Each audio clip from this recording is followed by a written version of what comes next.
राम राम दोस्तों, जय बाबा नीम करोली महाराज जी की। आशा है कि बाबा नीम करोली जी की आपके ऊपर भी कृपा होगी दोस्तों।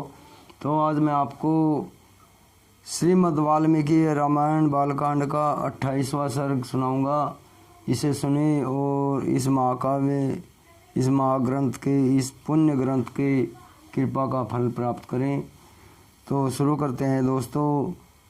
28वां सर्ग। विश्वामित्र का श्री राम को अस्त्रों की संहार विधि बताना तथा उन्हें अन्यान्य अस्त्रों का उपदेश करना। श्री राम का एक आश्रम एवं यज्ञ स्थान के विषय में मुनि से प्रश्न। उन अनेक अस्त्रों को ग्रहण करके परम पवित्र श्री राम का मुख प्रसन्नता से खिल उठा था। वे चलते चलते ही विश्वामित्र जी से बोले, भगवान आपकी कृपा से इन अस्त्रों को ग्रहण करके मैं देवताओं के लिए भी दुर्जय हो गया हूँ। मुनिश्रेष्ठ, अब मैं अस्त्रों की संहार विधि जानना चाहता हूँ। ककुति स्थल कुल तिलक श्री राम के ऐसा कहने पर महातपस्वी, धैर्यवान, उत्तम व्रतधारी और पवित्र विश्वामित्र मुनि ने कहा, उन्हें अस्त्रों की संहार विधि का उपदेश दिया। तदनंतर वे बोले, रघुनंदन राम, तुम्हारा कल्याण हो। तुम अस्त्र विद्या के सुयोग्य पात्र हो, अतः निम्रांकित अस्त्रों को भी ग्रहण करो।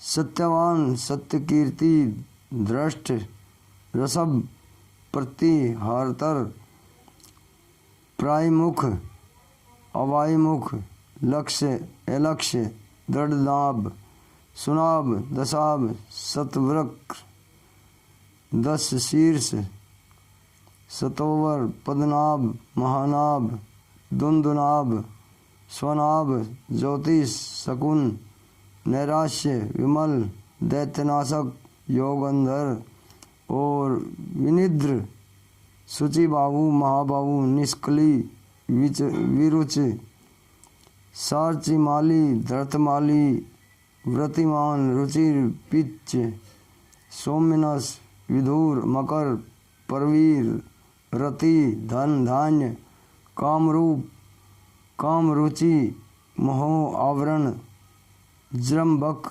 सर्पनाश, सर्पनाथ, पंथान और वरुण, ये सभी प्रजापति कृशाश्व के पुत्र हैं। ये इच्छानुसार रूप धारण करने वाले तथा परम तेजस्वी हैं। तुम इन्हें ग्रहण करो। तब बहुत अच्छा कहकर श्री रामचंद्र जी ने प्रसन्न मन से उनके अस्त्रों को ग्रहण किया। उन मूर्तिमान अस्त्रों के शरीर दिव्य से तेज से उद्भासित हो रहे थे। वे अस्त्र जगत को सुख देने वाले थे।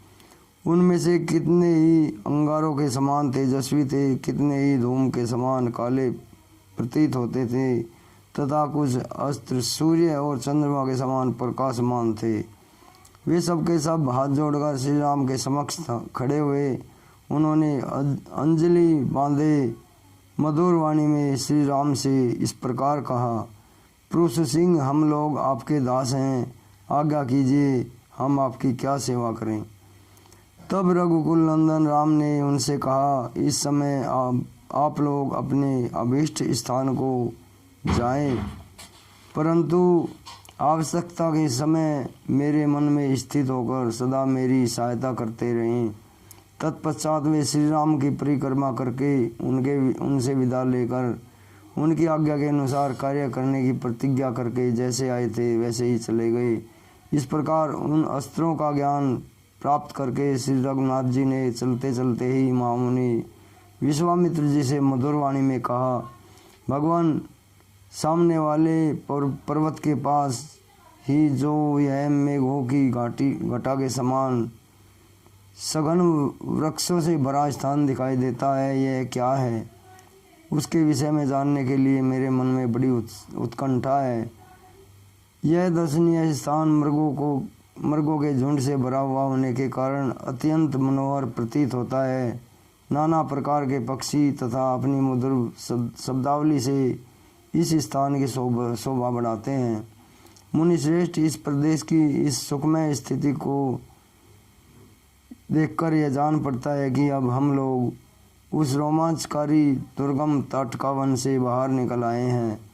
भगवान, मुझे यह सब कुछ बताइए, यह किसका आश्रम है? भगवान महामुनि, जहाँ आपकी यज्ञ क्रिया हो रही है और जहाँ वे पापी दुराचारी ब्रह्म हत्यारे दुरात्मा राक्षस आपके यज्ञ में विघ्न डालने के लिए आया करते हैं, और जहाँ मुझे यज्ञ की रक्षा के लिए राक्षसों का वध का कार्य करना है, आप उस आश्रम का कौन कौन सा देश है, उस आपके आश्रम का कौन कौन सा देश है? ब्रह्मांड मुनि श्रेष्ठ प्रभो, यह सब मैं सुनना चाहता हूँ।